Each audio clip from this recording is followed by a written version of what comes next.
clearly defined right now being part of this. And also, OKC seems to be involved in a trade with Dallas and Washington, where Rashawn Holmes would go from Dallas to Washington. Daniel Gafford would go back to the Mavericks. And the Mavericks are getting the least favorable of OKC's picks in 2024, which is going to be theirs or the Clippers' picks. OKC is clearly getting something out of that trade. We just haven't got the details of that yet. And there's a lot more going on. Brett, let's start and talk about the Hayward deal.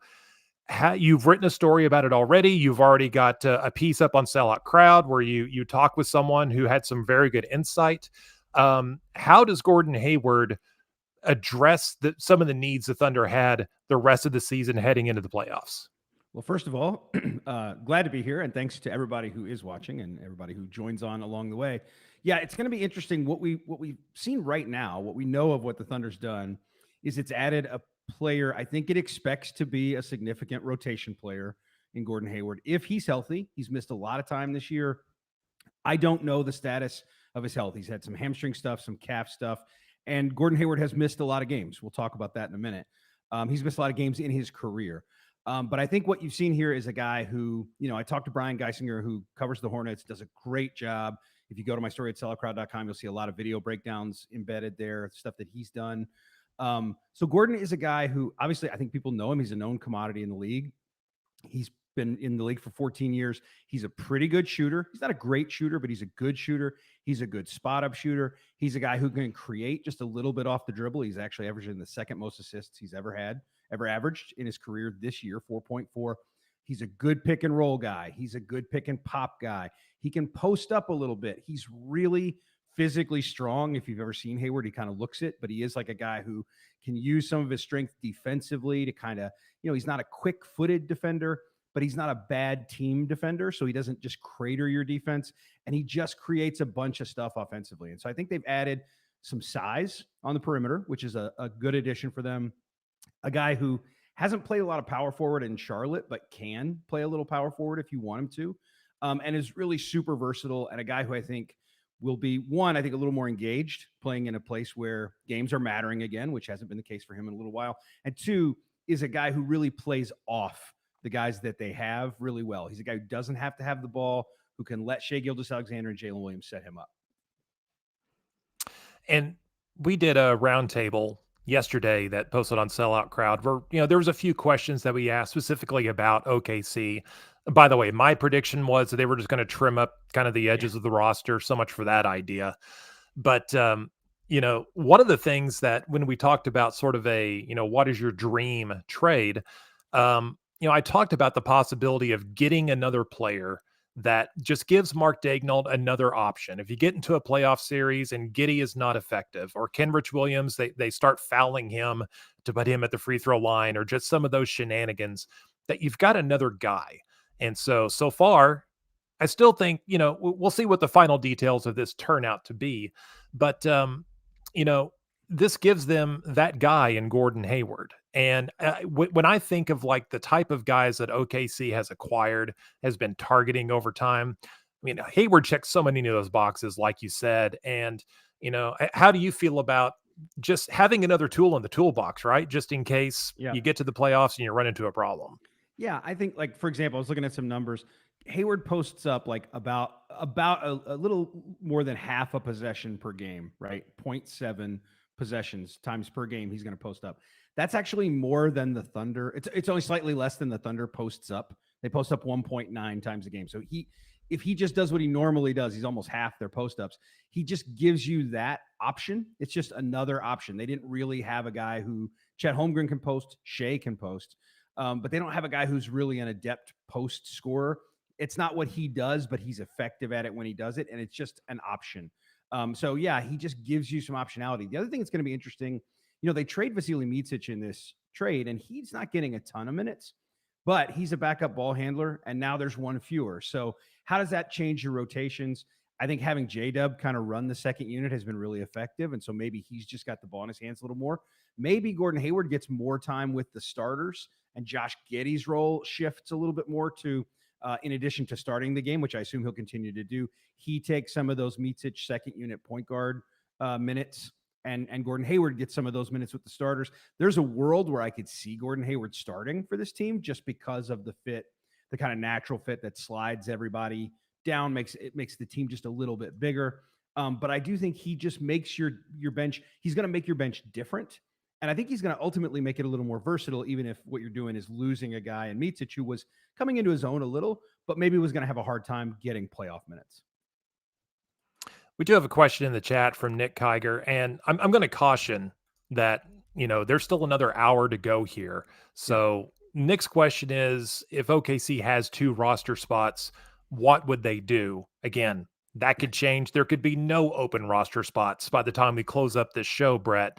Right. And But even if there are open roster spots, we should caution people that trades aren't the only way to fill your roster spots. There will be players traded today and players who are just on existing rosters who are bought out. I thought Gordon Hayward might reach the buyout market. I think the trade for him is an indicator that you didn't want to let him get. They wanted Gordon Hayward. They didn't want to let him get to a situation of picking his team. That would be my guess, is that they had really prioritized him. But there will be guys who are bought out, and those guys are options. You've also got a couple of two-way guys. You can convert those guys to full contracts. You have options in terms of how you fill out a roster. And one thing about the Thunder, people here, there's all sorts of new cap rules going in, restrictions going into place. And some teams are restricted from signing guys in the buyout market if they make more than the full mid-level exception. But it's the high spending teams like Boston, Golden State, Phoenix. I think Milwaukee's also in that group. Oklahoma City would not be restricted from that. So if there was a player released today that was making, say, 15, 18 million or whatever, they could sign that guy as a buyout player. One caveat, if that player is Davis Bertans, cannot bring him back. Right. So that would be the one exception. But otherwise, OKC does have flexibility in the buyout market, like you said, Brett. But we've also seen the Thunder in the past try to reward the two-way guys. Mm-hmm. And either get them on long-term deals or sort of like last year with Lindy Waters, sort of like, hey, here's a contract. Thank you for your service. And here's a few extra bucks.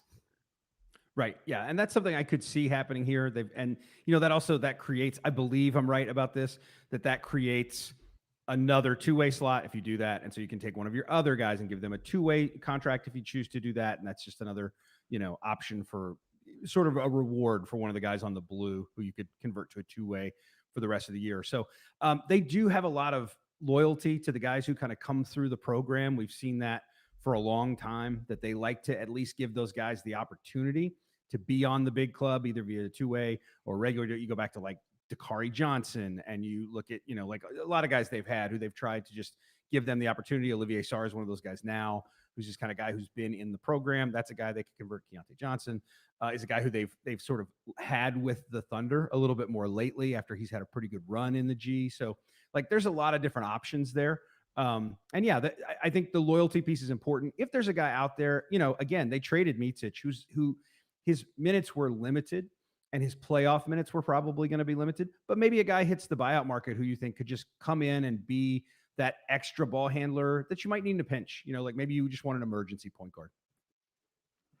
We do have a question from Cole, and his question, or it's not really a question, just, he says he's not a fan of giving up Micic and 2 picks for a guy with big health concerns on an expiring deal.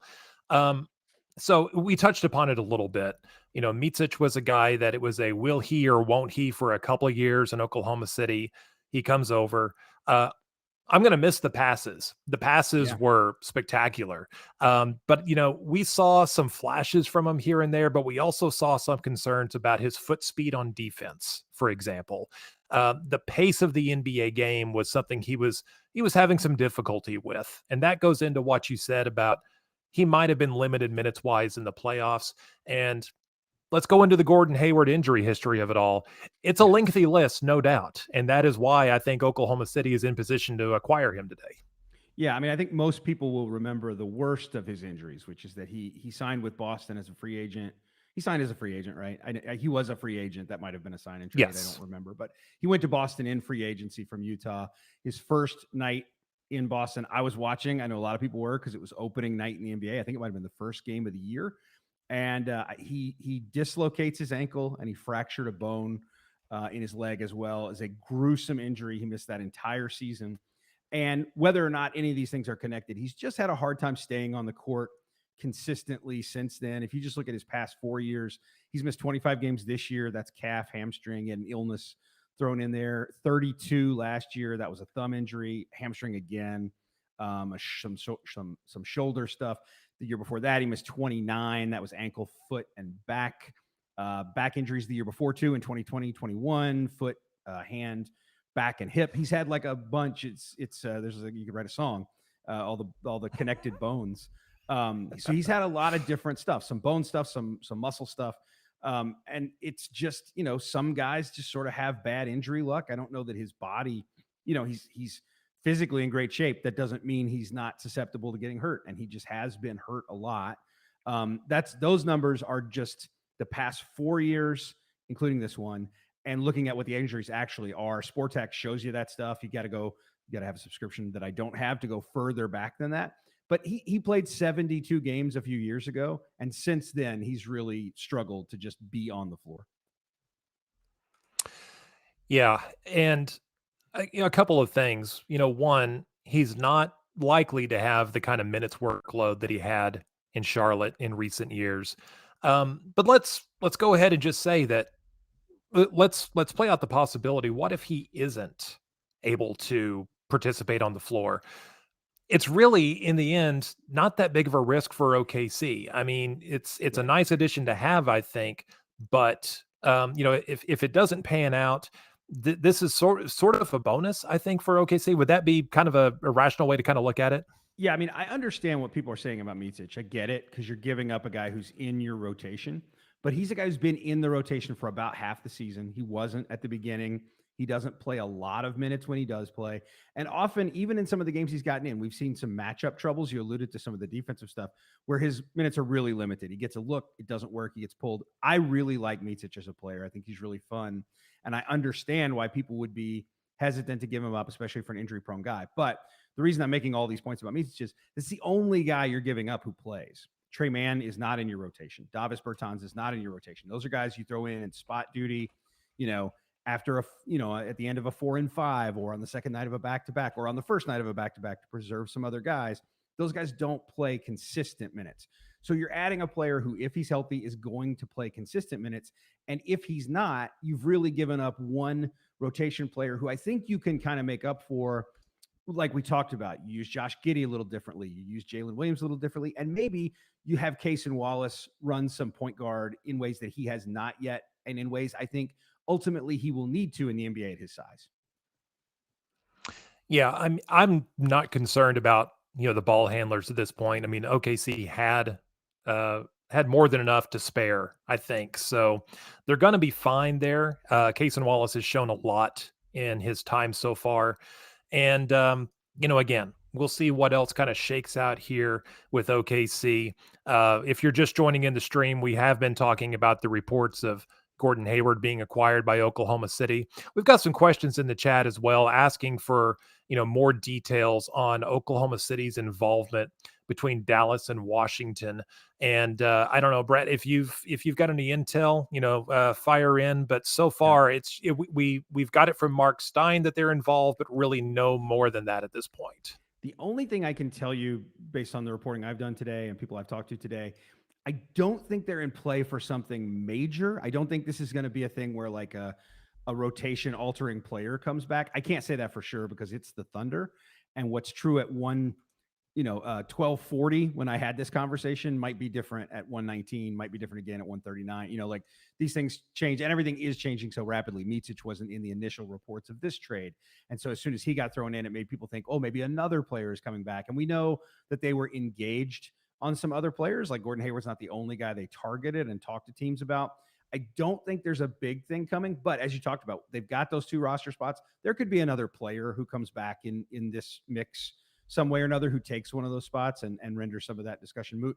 But right now, I think that trade is still really vague. It may be the vaguest one on the board right now in terms of what people definitively know about who's going where. And if you want to go back and look, I mean, Oklahoma City last year took a pick at the bottom of the draft and punted it many years down the road for one that was lightly protected. It's entirely possible that that is the end result this time around. Right. We've talked a lot about the 2024 draft and it being, kind of dicey. There's not a lot of excitement about a lot of the talent in the draft, and that maybe other teams were also not really thrilled about trying to jump in and get picks in this draft. But if this turns out, the way it's shaping up, we could talk about Utah here in just a moment. They made a couple of trades that it seems like that they might be decelerating a little bit. They may keep their pick in 2024. It's top 10 protected. Otherwise, it conveys to Oklahoma City. We know OKC already traded one of those 2024 picks in the James Harden trade, the one that they did not trade out James Harden, just for clarity. They traded out that one. There's another pick going out today.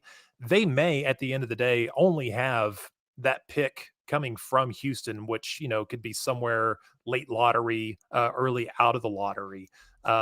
So that's sort of how it's shaping up right now for OKC pick wise. And I wouldn't be surprised at all, Brett, if in the end they just don't try to position one of those, sort of meh picks right now into something better down the road. Yeah, and the thing I would caution about the draft um, is that when we talk about the weakness of a draft, they're going to draft 60 basketball players. Some of them are going to turn out to be really good. And so, Yeah. while yes, I think people are a little less enthused, they're mostly less enthused about the top of this draft. It's like if I spend the number one pick on Alex Sarr or Cody Williams or a guy who is not related to anybody on the Thunder, am I getting number one pick value out of that pick? And I think as you get further down the draft, there will be more guys who people like. But yes, there's always a possibility that this is just some simple draft positioning. I don't know that a player will come back to them in that deal. It seems almost unlikely, but who knows? Because again, it's just a trade that there's some vagaries in that we just don't know anything about what's coming back to OKC. Yep. And around the league, there have been a lot of deals reported today so far. Um, and they started yesterday. Some of the interesting deals going back to yesterday, Minnesota winds up getting Monty Morris. Again, we did a roundtable yesterday. You had, pointed out that Minnesota could really use a backup point guard. And as soon as they announced Monty Morris to Minnesota, I went, of course, because I forgot about who ran the Denver Nuggets whenever Monty Morris was there. That feels like a really good, pickup for them. When you're looking at some of the fighting for position there in the Western Conference, you've got Minnesota doing that. Who else did we have? We had a lot of Phoenix, stuff moving out east, yeah, Phoenix made a move to get and Royce O'Neal, yep, which Phoenix and David Roddy, yeah, for whatever that's worth. I mean, I'm not Phoenix sure is it's much. really limited in what they can do. Um, Very much, Dallas and is they'll obviously trying to make some upgrades. sorry, real quickly on Phoenix. You talked about teams who are limited in what they can do on the buyout market. They're one of those teams, right, in terms of what they Yeah. can spend. Not even what they can spend. What the guy was making before he was waived will impact whether Phoenix can sign him, and it will limit their pool. Yeah, absolutely. So, again, there's going to be some guys, I don't know, Kevin Knox could get released. I mean, that's a guy that Phoenix could pick up. At Phoenix, they wouldn't be able to pick up like a Kyle Lowry, for example, if he's bought Right. out. Phoenix could sign Killian Hayes, who was surprisingly released, but you only have so many roster spots, and the Pistons made so many trades today. Um, I don't know who's on I the want to pivot to Pistons. the East here for just a moment. New York is really interesting. New York Oh makes a yeah. trade today with Detroit to get Boyan Bogdanovic, to get Alec Burks, and there's a little bit of uncertainty with OG Anunoby and an elbow issue right now. But I really like what New York was able to pull off today, and it also sets them up well for the summer. They're sort of where they were from a cap standpoint, but they're better off on the floor. I feel like. Yeah, we should talk in a minute about the Thunder in the summer as well. I know Yeah. there's still some moving parts for the Thunder, but I like the Knicks a lot. Ian Begley, I think, reported that some of what they did today was influenced by Anunoby and the fact that he has been injured, and they don't know exactly what his situation is going to be, and they changed the status of his injury. I think it's now a bone spur inflammation as opposed to whatever it was before. So what they did is they added some pieces who can kind of be stopgap guys while he and Julius Randle are both out Bogdanovich can play power forward and you can do some different stuff with him. The other thing is, if the Knicks go into the playoffs healthy, they have everybody. They've got a really deep team, and they've got a bunch of those guys, and they acquired 2 of them today. I think both Bogdanovich, I think both guys are guys who I just drew a complete blank on the other guy's name for a brief moment there. This is what being live matters. Who else did they got from Detroit? They got former Thunder legend, whose name Alec Burks. God, I just was drawing a blank on Alec Burks. My bad. Both those guys are guys who they can come in and hit 4 threes in a playoff game. Both of those guys are those guys who can the other things aren't going. You get this secondary guy in there and he goes and makes some shots and he bails you out and you win a playoff game because of it. I think the Knicks just have a really nice deep roster. And, the team that they have before this had won 9 in a row before they lost to the Lakers. It's a really good team, and I think they did a really nice job here. I think they bolstered themselves as much as anybody in the East. I like what Boston did, just getting an extra front court defender. But I think the Knicks probably helped themselves as much as anybody in the East. I like that Milwaukee Googled NBA guards who defend and ended up with Patrick Beverley. That was interesting. Philly helping out, to some degree helping out at least, a competitor in the East. Now, Philly gets back Cameron Payne, who has moved around quite a bit. They also get a 2nd-round pick, but still, just kind of curious. Maybe Philly feel like they needed another shooter to go with Buddy Hield, who they also picked up today. But again, just sort of a curious trade amongst teams that are near the top of the Eastern Conference.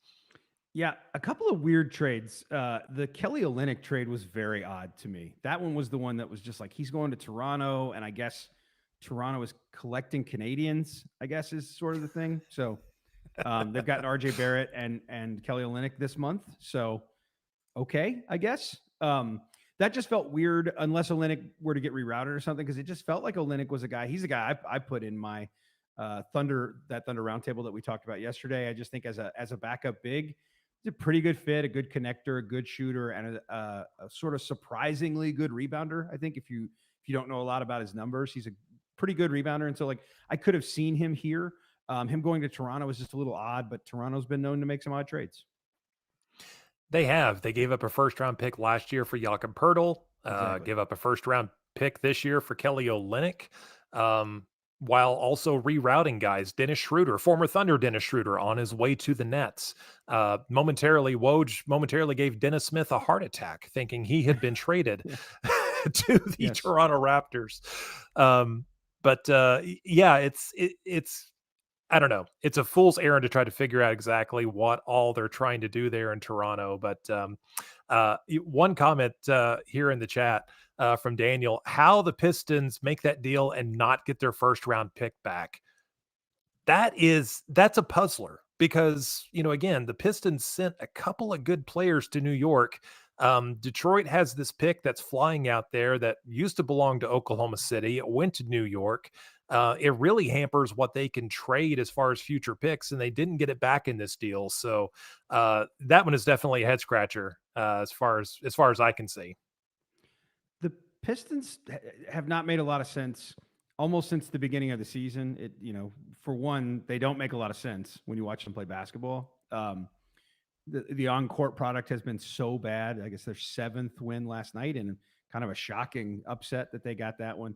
They've acquired a few more competent players. They're moving out some stuff. Killian Hayes really has wildly underperformed, and I think they've played him a lot and given him minutes and given him every opportunity. And now they're kind of punting on that. It's just everything about the Pistons, and a guy running that show who I really like in Troy Weaver. Just almost everything they've done for the past several years has been pretty odd. I think when you go back to, there was a period of time when they just amassed every center they could get at a time when nobody wanted any. The throwing money at Jeremy Grant when you were in the stage you were in as a franchise was odd. Just the Pistons are weird. Definitely weird. And, they're scrambling right now. I think they desperately would like to get to 10 wins. So that's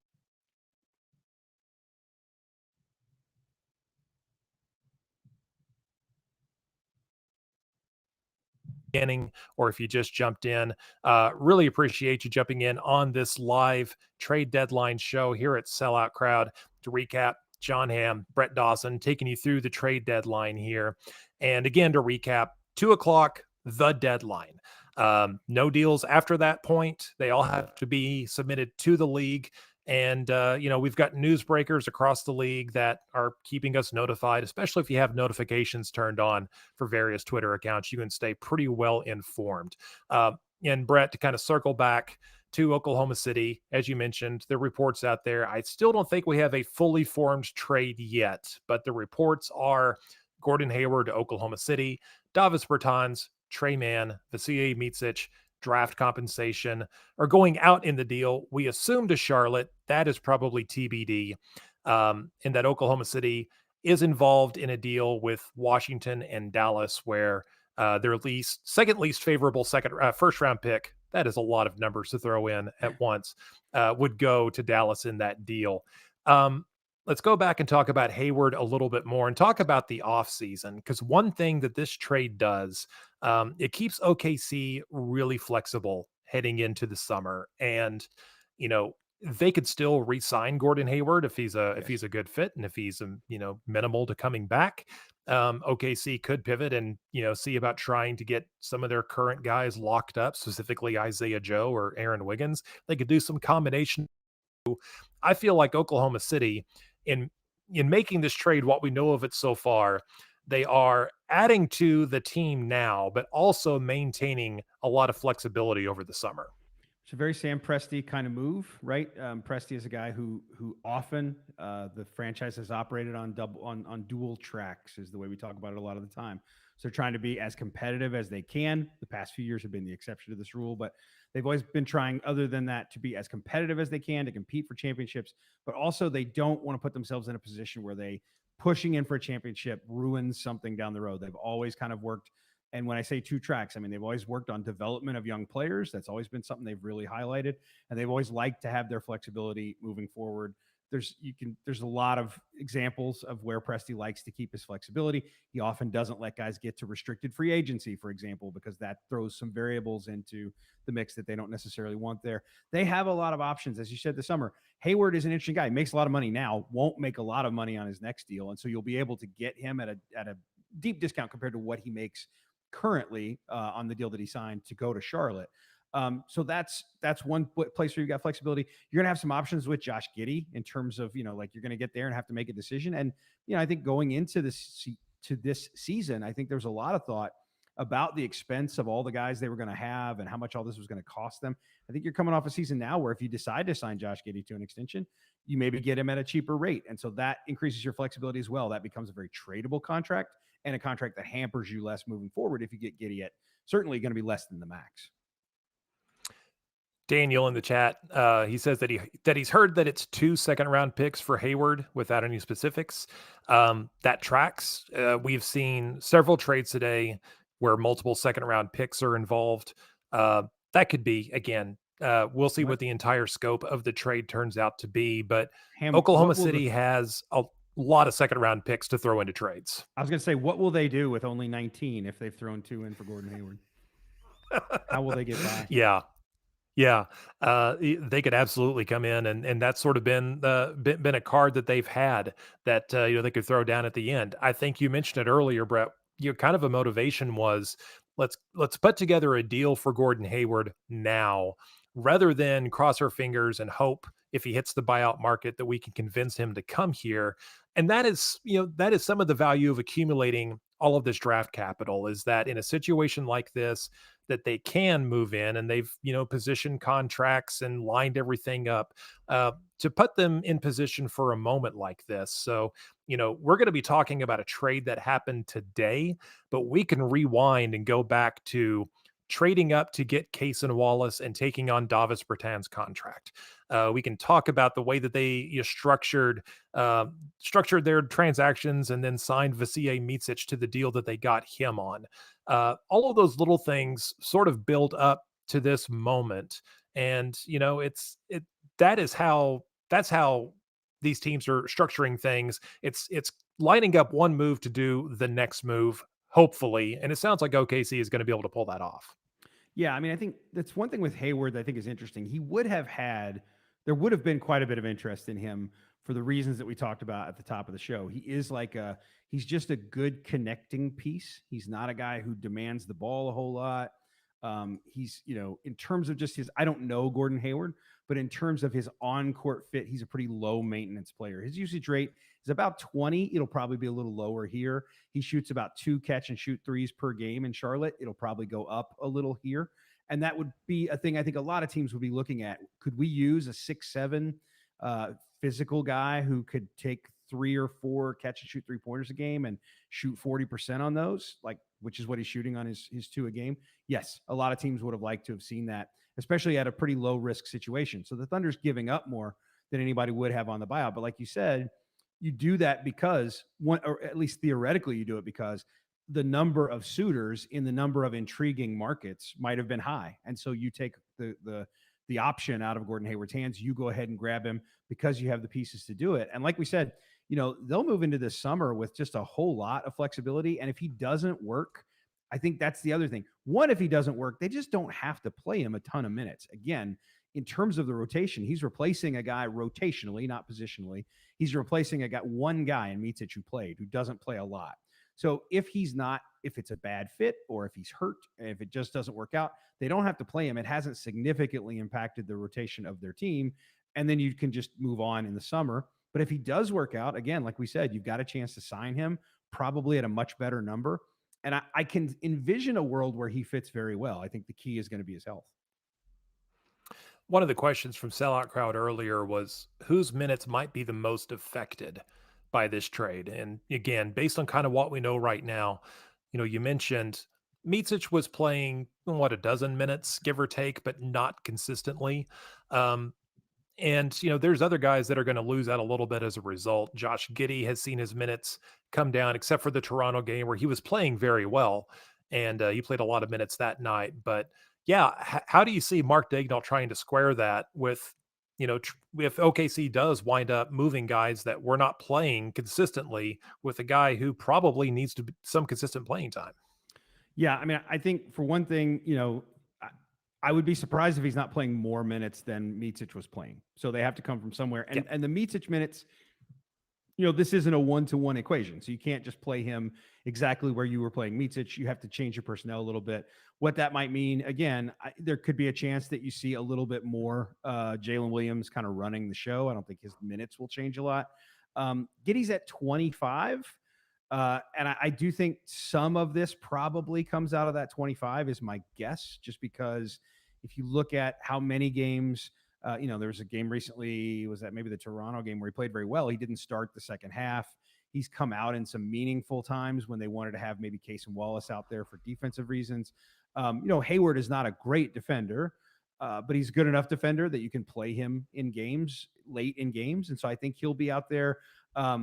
Maybe it eats a little bit into the 15 for Kenrich Williams. That's a possibility because he is a guy who can play effectively like a big. It's not really what he does, but because he's 6'7" and because he's a pretty strong guy, and while he's not quick, one of the things Brian Geisinger, who follows that team, and again, I would for people who are just joining in, I would advise you to go read the story at selloutcrowd.com about this trade because Brian has a lot of insight into how Gordon plays and how he might fit. But one of the things he talked about, while he's not a super fleet-footed defender or anything, he moves pretty well at his size, so he's comfortable switching. And so you can play him a little bit in kind of a big spot.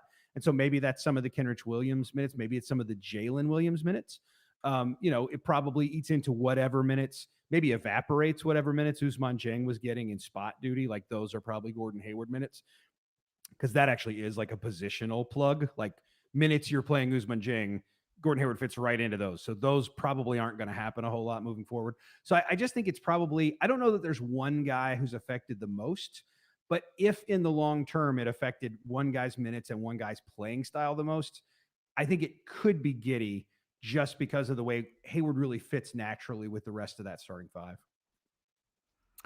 One other thing to kind of talk about here. I mean, I was watching ESPN a little bit earlier. And sort of the takeaways there was, Hayward's that's a nice pickup, but they didn't get what they needed. And Brett, the one position that people have been trying to fill pretty much all season, some in the local fan base, but especially in the national media, is the thought of a backup big man. And one thing that I know we write about it, we talk about it here and there, but just to kind of hammer home, let's dive into it. Why is OKC not going to get a non-shooting big that is a paint clogger on offense? Well, I would say this. If you play one of those guys as an opponent of the Thunder, you are making them ecstatic. They love when forget about the fact that Andre Drummond can shove Chet Holmgren out of the way, or Yusuf Nurkic can shove Chet Holmgren out of the way. Yes, absolutely, they can. Watch the other stuff. Less so with Drummond the first time, more so the second time. Watch the Phoenix game. Go back and watch how Nurkic was handling having Chet Holmgren out on the floor. Look at how Jonas Valanciunas handled having Chet Holmgren on the floor a couple of weeks ago when they went down to New Orleans. He can bang him. He got some points and rebounds early, but over the long haul, having to guard Chet is a non-starter for guys like that. The Thunder doesn't really want a guy like that on their roster who is advantageous to those more versatile big guys, because those are the guys. There are a lot of guys on teams that you're going to have to compete with who have those sorts of players. But also, it's just like fundamentally, the Thunder just don't like those kinds of guys. I think that's pretty clear. They don't want a big space eating rebounder.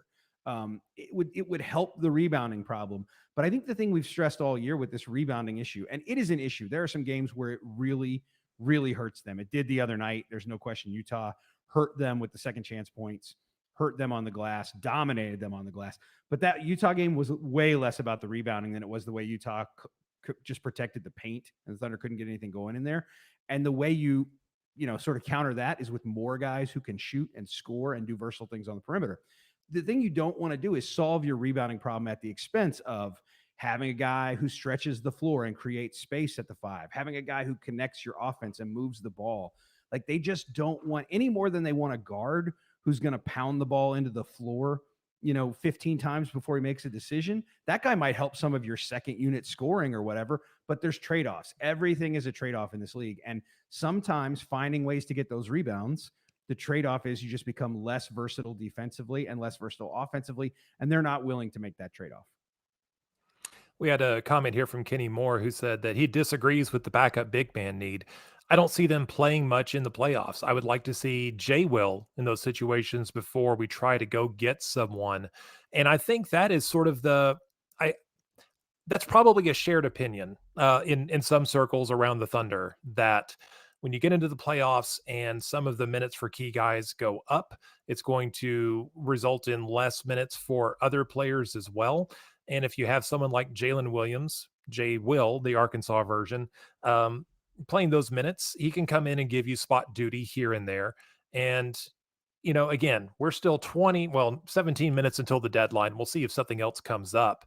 But, it sure seems like OKC is a lot more interested in trying to bring Jay Will along, than replacing him with someone else.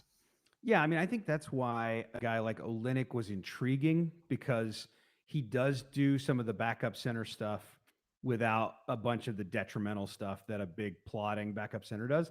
The thing is, I think to that point there, I don't know how many minutes there are for a guy like that, even if it's Olynyk, who's a really good player, just because you want Chet Holmgren to play a lot of minutes, and in the playoffs, you're going to want him to play more. Now, I do think the advantage of having that extra big, having a guy like that, is just for that situation. It's a playoff situation where we've seen nights where Chet just physically has a hard time competing, or he looks a little worn out, or just whatever. There's things. He's a rookie. He's not been through the playoffs. So the idea of an option to plug in there, I think, is the reason you do it. But I don't know that you expend a lot of capital to go get a guy, even in that situation, when it's such a small role. I think about the Russell Westbrook backup point guards. This is a good way to frame that. Those guys had such small roles, and often they weren't content with those roles, and you sort of either had to move on from them once they got tired of being in that small role, or in the case of a guy like Campaign, you move on before he gets tired of playing that role and before he comes to you and says, I want out, because it's going to happen. I think the backup center here would be much the same way. There just aren't a ton of minutes unless you get a guy who can play with Chet. And I think that's part of the reason that Mark Daigneault has talked lately about wanting to try to get a few more of those Jay Will Chet minutes, just to get a look at it before the playoffs. They clearly don't love it because they don't play it a lot, but I do think he's interested in trying it, because who knows, in a playoff situation, there might be a game where that works. It's been about 30 minutes since we had any notifications come across, but we just Oh, saw the Spurs are trading Doug McDermott to Indiana. They're going with a cheaper version of Buddy Hield, a much lighter version of Buddy Hield, it seems. So, again, we're 15 minutes until the trade deadline when everything has to be in. So, we might start getting more of these notifications as we come into this uh, last 15-minute stretch here. Again, John Hamm and Brett Dawson here, going over the NBA trade deadline, talking about the trades that are in progress, some of them that have already happened. We've seen a lot of smaller deals happen across the league, Brett. Covered a lot of the, some of the mundane ones. And we've talked a lot about Oklahoma City. And, just again, coming in, um, I still don't think the trade is fully finalized yet to acquire Gordon Hayward. There's still some stuff up in the air. I can sit down with a spreadsheet and come up with multiple scenarios on how they could expand this trade into multiple teams. We've talked about they've got potentially a couple of roster spots. So that could mean that there's some more activity that still has not been firmed up yet or yet to be announced. And there's their involvement potentially in a trade between Washington and Dallas that would swap Rashawn Holmes and Daniel Gafford. That deal is kind of interesting to me. Talking about Dallas, Derek Lively II has been great for them. That's a player that, Dallas gave up at the end of last season to retain their pick. They make a trade with Oklahoma City that benefited the Thunder. And we saw that today with dealing Bertans as part of this deal to get Gordon Hayward. They get Derek Lively. And now they're bringing in Daniel Gafford, who is not the same type of player, but, Rashawn Holmes wasn't getting much time in Dallas. Dallas is really sort of like doubling down on having a legitimate big man on the floor in addition to some other shooters and Luka Doncic as well. So, kind of an interesting deal, and curious what else Dallas is trying to pull together here. yeah, it's interesting. So the most recent notification we got is that DeJounte Murray is staying put in Atlanta, so there won't be a trade for him. Seems like over the past 24 hours or so, there was some movement there with New Orleans, but nothing that got to the point of kind of getting the deal done. And it did seem like the Lakers had kind of eased out of that sweepstakes, and so it seems like the market on him might have just dried up. Atlanta probably wasn't seeing a trade worth making that move for the sake, like you don't. DeJounte Murray's a pretty good guy to trade for the sake of trading, and so probably just didn't get a deal there to get that done. So that's one. I do want to just point out a quick thing about notifications, just because it's pretty funny. I have the NBA communications notifications turned on as well as like all the trade breakers. So I just have to say, just got to salute the NBA for tweeting things like Jeremy Sohan will replace Shaden Sharp on Team Jalen in the Rising Stars game. Like during all this, it's perfect timing, no notes. Kudos NBA. That's exactly what we wanted. We wanted the All-Star Saturday night participants released Yes. right in the heat of trade deadline season. Thank you. Yeah, and this is a good day for the NBA to dump any other news which Yeah, might cause a stir. Um, correct. not not saying that they would do a thing like that, but if they wanted to, that would be the way to do it. Um, so what I find interesting, this is just again interesting to me. The Pacers are rerouting Marcus Morris to San Antonio in this trade for Doug McDermott. Rewind a few years ago, the Spurs traded Davis Bertans to Washington with the intention of signing Marcus Morris, who reneged on them, signed with the Knicks instead. Wound up going with Trey Lyles and maybe a couple other guys, but now they get him back and they're just going to release him. So the Yep. NBA is just is funny sometimes. Yep. The other thing is, as this was happening in real time, sometimes your brain, like forgetting Alec Burks, your brain is doing things. And I was like, Doug McDermott in Indiana, that makes a lot of sense. And then it occurred to me, like, that's because he's been there before. Like he has actually played for the Pacers before. This is second tour. Yes, former Indiana Pacer, former New York Knick, Dallas Maverick, Oklahoma City Thunder, Chicago Bull, Doug McDermott. So, I'll never uh, forget. I did a great story with Doug McDermott. He was really cooperative, just talking about the whole thing about getting traded in season. And ESPN did a big story, a more involved story with a lot of players just this week about this, about just kind of what you go through when you're traded in season. And I talked to Doug McDermott about it at the time, and Taj Gibson, who was in that trade as well. and just like learned a lot of stuff. The league puts you up in a hotel for something like 41 days. And, just like some of the stuff you go through, there's somebody with the Thunder who shows you around and shows you where your kids would go to school if your kids are moving and things of that nature. And then like followed up with Doug in the summer and did this like nice story about how settled in he was getting. And I always remember that Doug liked to drive around the city and use Devon Tower to get home because he lived downtown. So rather than use his phone, he wanted to learn his way around the city. So he would just, wherever he was, he could see Devon Tower and he would drive toward it because he knew that was close to his house. And then like weeks after that story, he was traded. That is the landmark. Just yeah, second star on the right. Just drive towards Yeah, that, and it'll correct. always get you home. We one comment in the chat here. Where did it go? Yeah, from Coal Line. Zero Lakers moves so far is hilarious. Um, Sometimes you box yourself in over time. I mean, and again, there's 9 minutes till the trade deadline. Maybe the Lakers pull something out at the very end here, but they wiggled out of a straitjacket last offseason, Brett, at the trade deadline. And, that did help propel them to the Western Conference Finals. That magic has not sustained so far this season for various reasons. But, you know, the Lakers try really hard. They try. Yeah. They're not always Yep. successful, but it feels like that they probably might have ran out of tricks. I will say I have faith. We got like 9 minutes left. I have faith that the Lakers can find a way to get somebody on the buyout market and convince themselves that it is really going to matter. You know, Yeah. I can see Laker fans buying into a buyout guy and telling us how important he is going to be to a significant playoff run, forgetting the fact that that essentially never happens. Yes. They will talk themselves into Joe Harris. That is a name that also came up in the chat as a potential, OKC target. I don't see that if OKC has an open roster spot. I wouldn't see them pursuing a guy like that. We talked earlier that, maybe promoting from within might be a better option. And we're going to see a lot of smaller trades here. We'll see if someone else turns up, that's kind of interesting, but you touched upon it. These buyout players rarely make a significant impact. It's the thought of it is kind of cool, but the reality of it really never turns out to be what people think.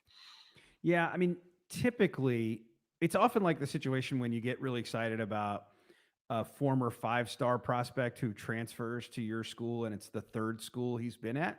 And a lot of times, the more cautious on the fan base will say, maybe there's a reason this guy's bounced around from school to school. Typically, on the buyout market, there's like, if this guy is incredibly valuable to a team, now there are exceptions. Sometimes it's just this team has no goal or hope of winning. And so they're going to let him go to go find a place where he can go win. But often when these bigger name, bigger contract guys get released, like sometimes you have to ask yourself, if this guy is so good, why wasn't this team winning any games? Why is this team willing to part with him? And I think that's reasonable in a lot of cases. Every now and then you find a guy who really is valuable, but there have not been many. There haven't been a lot that have just really changed the complexion of a team. Yeah, Kenny Moore is asking about a backup big man on the buyout market or sign Olivier Sarr as the third center for the playoffs. And that would be the motivation. The motivation for signing a two-way player to a standard contract is because two-way players are not eligible to play in the playoffs. And Correct. so that to me, I wouldn't be surprised at all if it's something like that. You've got Keontae Johnson, you've got Lindy Waters, who Mark Daignault likes to play. But yeah, OKC could sit back and say, you know what, we'd like to have one extra big guy going into the playoffs, and maybe they just, sign Sar to a deal. Yeah, that one makes a lot of sense because they've not been above using him. It's not like he plays a lot, but they've not been above kind of throwing him into the mix, sometimes in just late game situations, but occasionally when they just need an extra big body. Bobby Howard reminds us all that one year the missing piece was Corey Brewer, and another year the missing piece was Caron Butler. Exactly. Markeith Morris, another time where we thought maybe that might be a missing piece there. So um, almost 5 minutes until the trade deadline. The notifications are a little quiet right now, Brett, but we're still waiting to get some final clarity. We've gotten some of the details of this trade where OKC is going to acquire Gordon Hayward. I snarkingly tweeted earlier that it's not a bad idea to wait to react until we get the whole picture, and people were like, "What do you think we use Twitter for?"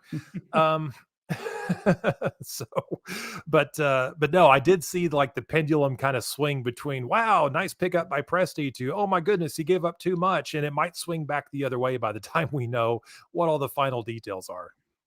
The Micic thing certainly, I mean, that certainly changed the way people viewed it. And again, as I said earlier, for people who are just joining us, I understand that. And I think it's important not to be too repetitive for the people who've been here the whole time. But I think it's important to note his role was pretty small. And by moving on from him and bringing in a guy who you think might play a significant role if he's healthy, you've done some stuff for your flexibility moving forward. And I think you've shored up a couple of things you could use and given up just one guy who plays. And so that's, I do understand people's, I like Micic. I had a really good time sitting down talking to him this year. I've enjoyed watching him. I think he's a really fun guy. But I think as fans, it's really normal to just get really attached to the guys that you have. But I do think they went out and got a thing that, again, as we said, they gave up some stuff to get Gordon Hayward. It means they really wanted to get him rather than try to get into a fight for him in the buyout market if he reached it. So they clearly wanted to do this. And I think you got to give up something to get something, and giving up one rotation player is not hugely significant. Speaking of not hugely significant, Jaden Springer to the Celtics for a second-round pick. Yeah, Jaden Springer, which that's the guy I always reference every time Isaiah Joe comes out and hits like 4 3-pointers. They kept Jaden Springer.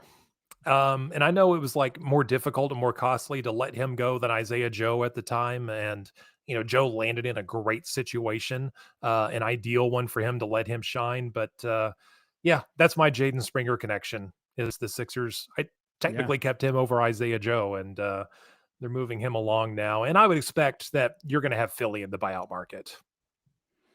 Presumably. I mean, typically your bigger market, championship contending teams are the teams that are the most active in the buyout market for really obvious reasons. Like they have teams that guys want to play for because they say, a guy on the buyout market is often, he's going to make a fraction of what he made before. So it's not typically a financial decision. He got the money already. It came in the buyout. Now, whether he got his whole money or got part of his money or whatever, he got paid. So he's usually typically going to make a decision. There might be a situation where two teams are competing for a guy and one has more money, but often guys are just going to say, this team has a chance to win, and or this team is in a place that I would like to play. And that's how you're making your decisions. And if that player is Kyle Lowry, there's connections to the Philadelphia area. So that is something to keep an eye on as we head down here to the very end. Toronto, it looks like they are going to release Spencer Dinwiddie to avoid getting a cap charge for games played. There's another exciting bit of news. But speaking of exciting news, we have Jenny Carlson joining us here on the live stream. We just upgraded quite a lot. Yeah. Yeah. See, that seems unlikely. I've been listening to you guys as I got settled back here after some meetings, but this is the day when you've got alerts on your phone set for Woj and Shams. Your phone is buzzing all day. And so it feels like it's been a little hectic, but I'm interested obviously in the Gordon Hayward news and, looking around the West too. But yeah, it seems like this has been a fairly active trade deadline day. It really has. Jenny, I'd like to get your perspective on this with Gordon Hayward coming into Oklahoma City, even with what we know so far and, what OKC is looking at in terms of a potential rotation, what they gave up, what they have to backfill now. How do you feel about Gordon Hayward coming in and filling a role on this Thunder team for the rest of the season, the playoffs, and maybe beyond? Yeah, I think it's a good option. Obviously, when Micic gets included, the third player piece, which came a little bit later, there's a guy that has been getting some run, seems to be getting comfortable and finding his role, and you kind of hate to see that go away. But as it relates to the three guys in total, you aren't losing a ton of minutes, and you're gaining a guy that has shown he can be a pretty good knockdown shooter. And, this is obviously a team that has seen great strides in the 3-point shooting, but I'm not sure you can have enough of those guys, especially when, you've got, your best player is a guy that loves to get to the rim. You want that floor spacing. And so the chance to have another floor spacer out there, I think is really, it's really, it's exciting to think how this is going to look. I don't know that I, see him. I think, something in the maybe 15 to 20 minute range, see how he fits, where he fits. Strikes me he's a guy that, you might see in closing situations in games sometimes, but then maybe not in others. It may be sort of who has the hot hand. Is it Isaiah Joe? Is it Hayward? I mean, like, I could see it playing out that way, but I definitely think he's an interesting ad. And considering the Thunder's giving up not a ton of playing time, I know he's on the older side, but so was Micic, at least for this team.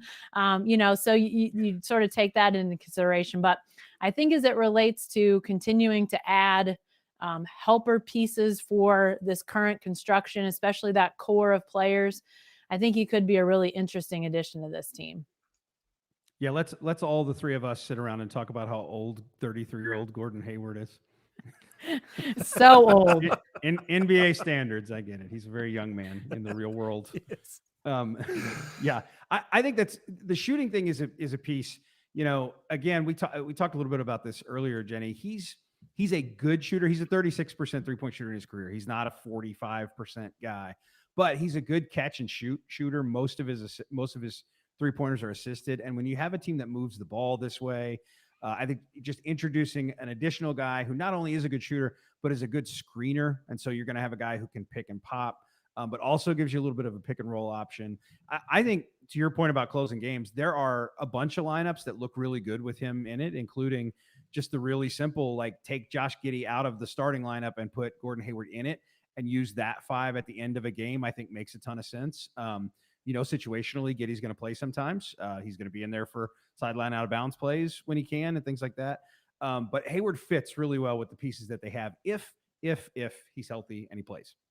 Yeah, I would agree with that. And I think he's the type of guy, I don't know how you guys look at acquisitions like this, but when I saw his name pop up as coming to the Thunder, I was like, yeah, he's a Thunder type of guy. He just has that kind of mentality, track record, just being a guy that I think will fit with this organization.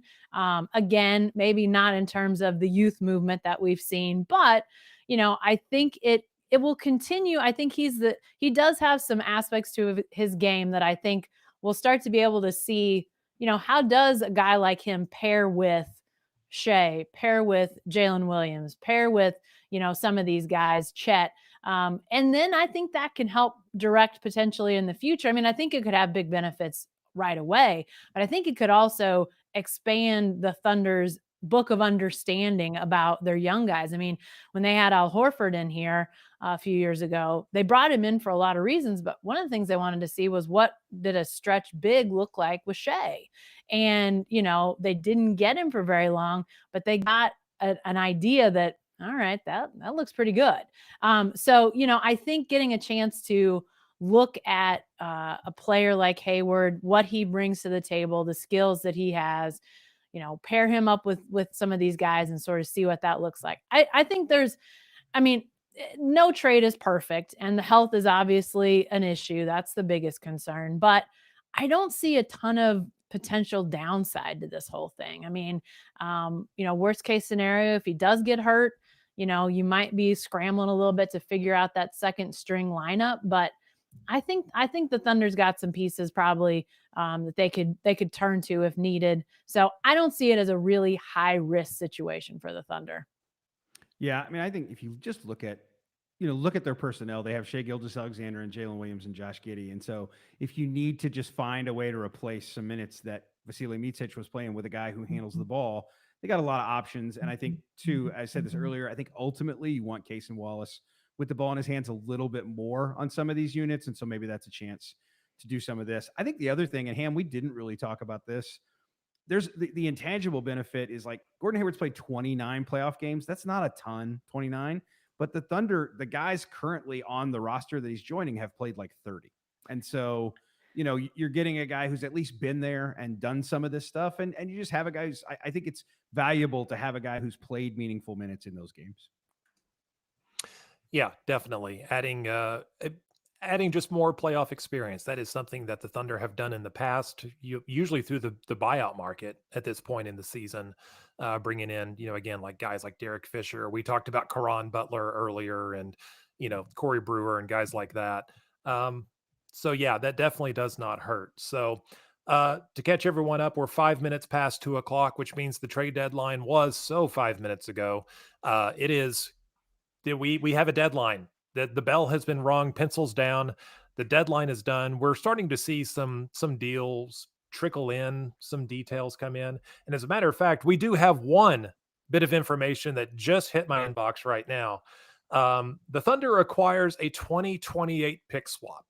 And I'm going to read verbatim from the email that I just got. The Oklahoma City Thunder has acquired a 2028 pick swap from the Dallas Mavericks in exchange for a 2024 first-round draft pick. It was announced today by Executive Vice President and General Manager Sam Presti. So the second least favorable of OKC's picks in 2024 goes to Dallas. It sounds like that pick may be part of the Daniel Gafford, Rashawn Holmes trade. And in exchange, the Thunder get a pick swap in 2028. Brett, that's kind of interesting. I would have to look and see where Luka Doncic's contract lands, but Dallas is getting a little dicey with how they're dealing their draft capital that far out. They sure are. And that's my first thought about that, is because, if you listen to the Hoop Collective, Tim McMahon often brings up the fact that they did a 2030 pick swap with the Spurs, which seems like a pretty interesting thing for the Spurs potentially down the road. That's further out and even further removed from Luka, as he is right now. But this also is an interesting thing because it's a potential flexibility move in 2028. And we've talked so much about this. A couple of the trades that the Thunder's made, think about Denver making some of the trades Denver's made recently. When you have expensive players down the road and you're paying these guys a lot of money, just having a little extra stuff to play with, a couple different options down the road for, now maybe you might be able to move up a couple spots to grab a player who's going to be important to you on a rookie contract when you're paying a lot of guys more money. Definitely. And yeah, in 2028, that would be 1 year past the end of Luka Doncic's contract, assuming he does not opt out of the last year of the deal. Very interesting. But yeah, Jenny, we were talking early on in the show, trying to put the details together. We knew OKC was involved tangentially in that trade, thanks to some reporting from Mark Stein. And we've got some clarity there. Still seeking full clarity on the trade that brings in Gordon Hayward to Oklahoma City. We have a pretty good idea on who is going out in that deal. But yeah, I mean, Jenny, just adding another, it's draft positioning. I think Sam Presti and company, they're just trying to place pieces on the board where they think they're going to come in handy down the road. And this is just another piece of taking something that, a pick at the end of the first round in 2024 and maybe making it better down the road when they might need some young, inexpensive talent at that time. Yeah. I mean, I think it just goes to the philosophy that we've seen Sam Presti employ again and again and again. It's just acquisition of options, obviously trying to find those young superstars is at the top of the list. But, to do that, we've seen that obviously the draft is so important for this team. And so, people have talked about too many draft picks. Well, that's probably impossible because you can always use those draft picks for a variety of things. And here we see, Sam Presti taking one and pushing it off a little bit to make this deal work. So I think it's just, varied options. That's what all of these assets. And if you can spread them out, if you can, have something in the short term, something in the longer term, sort of fill that in. I think that's been really successful. And I think it will continue to be really successful because, like you say, you're going to have to start really paying some of these young stars here at some point. And, you look around at a team like Denver, they have done what the Thunder really aspires to do, which is to have those established superstars that are in the prime or maybe even sort of that late prime of their career. And then you've got very capable younger pieces that you don't have to pay a bunch for, that are able to fill in and be those extra parts. So to me, it's just trying to follow that sort of standard. And obviously, so far, it's gone really well for the Thunder. But again, you just got to continue to look for ways to diversify. So yeah, that doesn't surprise me that Presti would take, something in the immediate and push it off a little bit, like that draft swap. Yeah, that's right. Hamm, as you know, picks and pick swaps aren't just about the players you pick. In the same way that cap room is not just about going out and signing free agents. Everything comes back to a point of flexibility. Absolutely. And that is something that, ever since this rebuild fully started, yes, in 2019, that's when you saw the beginning of it. But 2020, the offseason, remember that November offseason in 2020, when the Thunder ripped everything down to the studs, and everything, was about trying to position things ideally to build the team up in the near term, and also make sure they had stuff down the road that they could tap into, and whether they needed to fill a spot on the team, whether they needed an asset to put into a trade.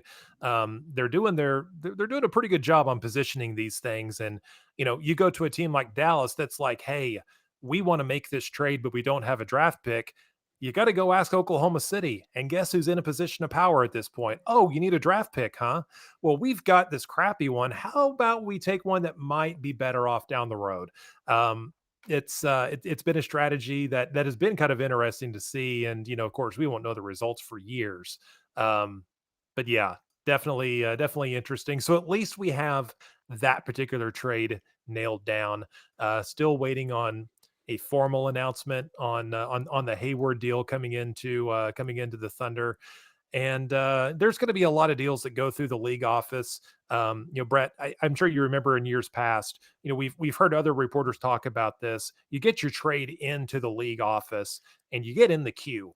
And then it just takes a while, because like doing even a minor trade takes a good chunk of time to go over the contract terms and make sure it's legal and make sure everyone understands. And, depending on where this trade is at in the stack, it may be a while before we get another email press release from the Thunder. Yeah, that's the thing. Like you said, it is pencils down at 2:00, but then the test has to be graded, essentially. Like it's got to be reviewed. There's a lot of stuff before you get the grade back. So it could be a while. This one, and the other thing is too, when a trade is reported isn't necessarily when it's submitted to the league, because often, as I think we saw some today, the trades are being reported in pieces. So that something is going here and something else is going here. Often the reason the finalized deal isn't reported is because the finalized deal isn't final. And so the Gordon Hayward trade, for all we know, wasn't submitted to the league until 1:59:59. It could have been earlier this morning. It could not have been. So we don't know where it is in the pecking order. And of course, there's also the matter of we've talked a lot about Gordon Hayward's injuries. He'll have to pass a physical. That's like a thing that'll have to go through, not before the trade gets approved, but before it gets, really officially finalized. Yep. Jenny, when you look at the rest of the Western Conference, and it's bunched up at the top, the four teams that could get home court advantage, they're all in a virtual tie right now. They're jockeying for position, and that's going to continue to unfold throughout the season. But when you look at Oklahoma City, Denver, the Clippers, Minnesota, what teams do you think help themselves the most? Which teams or might kick themselves for not doing more here at the trade deadline?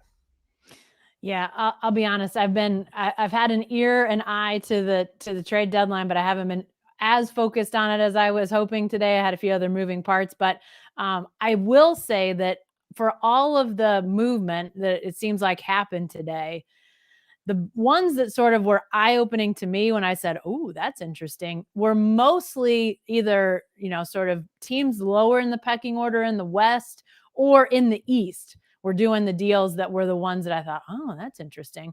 So I think that, it's not that the teams in the West that are contending for those home court advantages and playoff spots did nothing, but I do think there was probably more interesting parts moving in the East.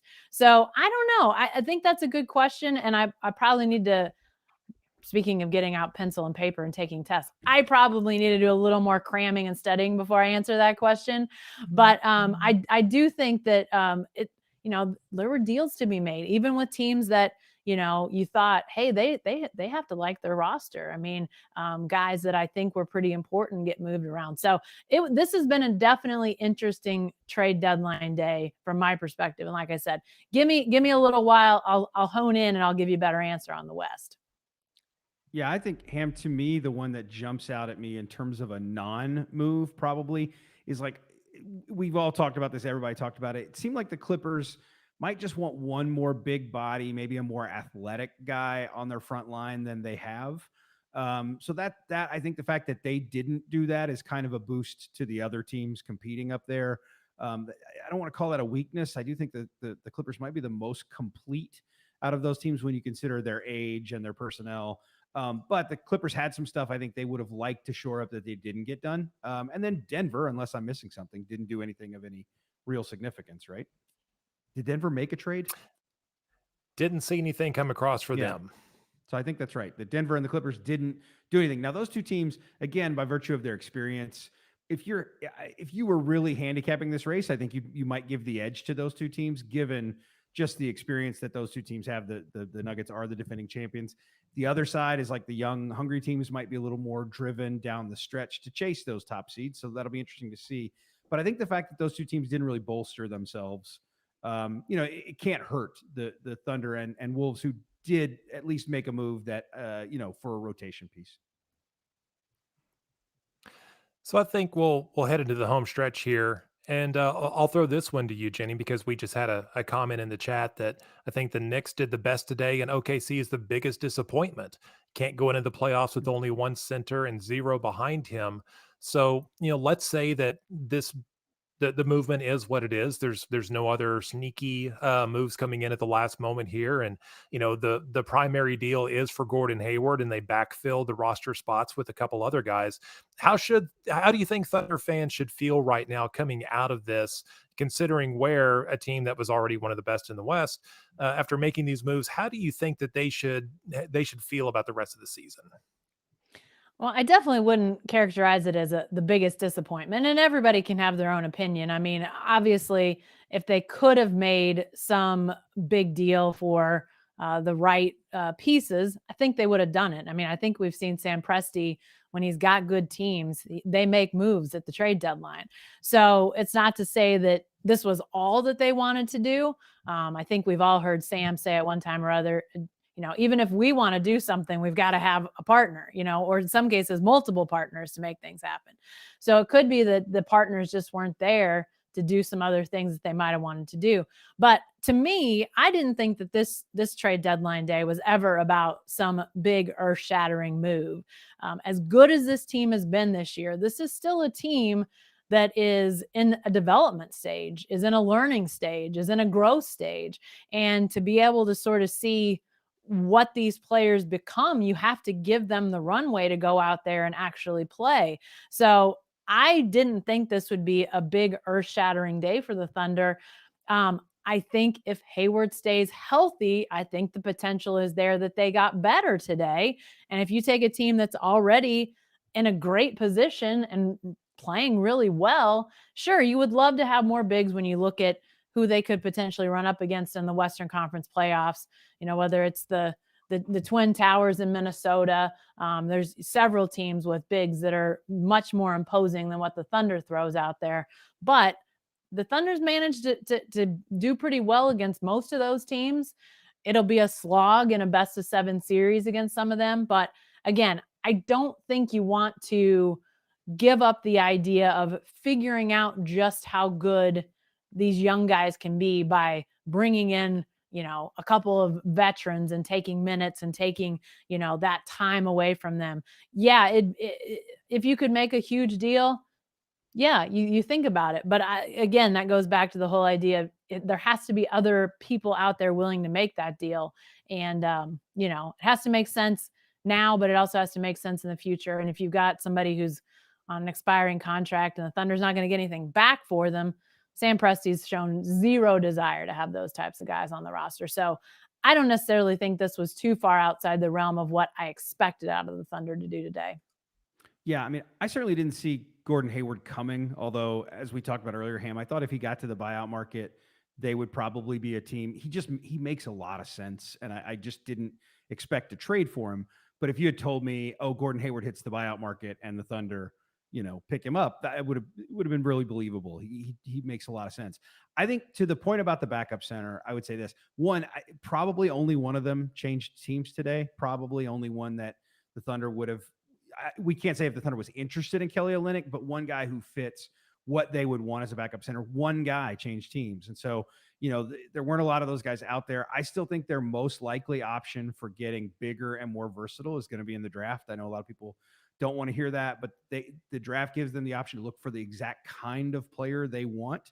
And the exact kind of player they want, again, is not a guy who's going to get 9 rebounds and not do anything else. It's just not what they're trying to find. And so this team, it's going to go into the offseason still with picks and with a lot of flexibility and cap space, theoretically, to do a lot of things. And so I think it's going to have more options to choose what it wants to do next year. I understand some people think every chance you get, push all in. But this is a pretty good team. It's probably not a team that's going to compete with some of these more veteran teams for a championship, but it's a really good team. And I think it is a team, to Jenny's point, they're going to learn a lot about what these guys look like together, and then they're going to make adjustments from there. The last thing I want to say about this, Jalen Williams made a point a couple weeks ago. One of the great things about this team is they're all the same age. Gordon Hayward isn't, obviously. We talked about that. But they've all grown together. They've been through this learning process together. And I think the way that they're going to make most of their additions is by allowing additional guys to join that experience, to be young and kind of go through things with these guys. It's great to add a guy like Hayward. I think there's real value in that. But I think when you talk about getting pieces who aren't just sort of, rotation guys who are going to be backups or whatever, I think the way they're going to do it is to get more guys like the guys they have. That makes a lot of sense. The chemistry of the Thunder is great, and I know that is something that they are hesitant to tinker with. Just like the chemistry here at Sellout Crowd is also great. Thanks to Brett, thanks to Jenny, thanks to Jacqueline, thanks to Bobby Howard. Appreciate everyone behind the scenes helping to get this live stream up and going. Thanks to everyone that joined. We hope you appreciate it. We hope you enjoyed it. Hopefully you took away a couple of things that went, I didn't realize that. And but we definitely appreciate all of your support and your time spent with us today. Again, look for all of our content on Sellout Crowd. Brad has already got a story up. I'm going to have some content as well. Jenny and Barry, whether they're writing about the Thunder or anything else on this earth, you want to check that out, and all of the other great creators there as well. So thanks everyone for joining us today. Go trace down all the tweets you've been missing out on, get caught up on those. And